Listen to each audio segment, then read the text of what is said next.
High, আমি স্নেহা। আমি পূর্ব বর্ধমানের বাসিন্দা।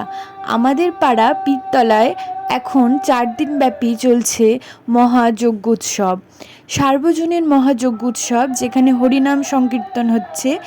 আমাদের পাড়াতে এই মহাযজ্ঞোৎসব আগামী বছর থেকে শুরু হয়েছে। এই বছর দ্বিতীয় বছর এই উৎসব পালনের। কৃষ্ণ রাধারানীর সহিত শ্রী চৈতন্য মহাপ্রভুর উদ্দেশ্যে আমাদের প্রত্যেকের জীবনের মহামন্ত্র নাম হরে কৃষ্ণ হরে রাম, এই নামের যজ্ঞ উৎসব চলছে আমাদের পাড়াতে।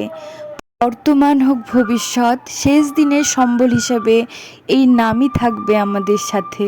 খুব সুন্দর শ্রীকৃষ্ণ রাধারানী শ্রী চৈতন্য মহাপ্রভু বিগ্রহ আনা হয়েছে। ৪ দিনব্যাপী এই অনুষ্ঠান চলছে, তাই সকলকে জানাই আহ্বান।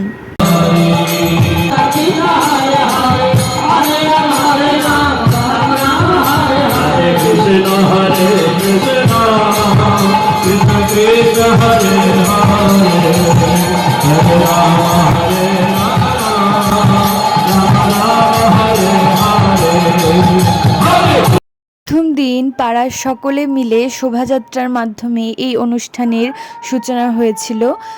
সন্ধেবেলা শ্রীমদ্ ভাগবত পাঠ আর তারপর মহামন্ত্রের নাম হরে কৃষ্ণ কৃষ্ণ কৃষ্ণ হরে হরে, হরে রাম রাম রাম হরে হরে। দিবারাত্র এই সুমধুর নাম যজ্ঞ চলছে। এর সাথে ৪ দিনব্যাপী এই অনুষ্ঠানে মহাপ্রসাদেরও আয়োজন করা হয়েছে। ভক্তগণ সবাই মিলে এই মহাপ্রসাদের স্বাদ আস্বাদন করতে পারবে। ৩ বেলাতেই এই মহাপ্রসাদ বিতরণ করা হচ্ছে।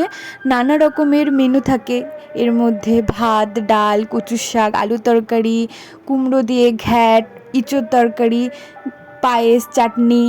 আসলে প্রসাদ যাই হোক না কেন, তার স্বাদ তো সর্বদাই অমৃততুল্য হয়।